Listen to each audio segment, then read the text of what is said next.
Hey, welcome back. Today we will learn about conditional statements. Many times a program needs to take different actions based on some conditions. For example, let's say we want to find if the user is old enough to vote or not. We know that for this, a person has to be 18 years old or more. A program has to behave differently if the age is below 18 and if the age is above or equal to 18. To write a code for this, we use if or else statements.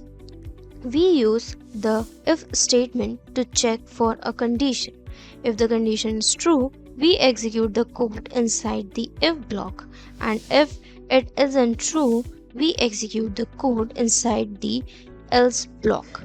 The output of this code is you cannot vote, your age is below 18. When the value of age becomes 30, then the code inside if statement will run and the output will be you can vote. Whenever you write an if or else statement, the code to be executed should be inside curly braces to indicate the block of code that belongs to the condition. Happy coding!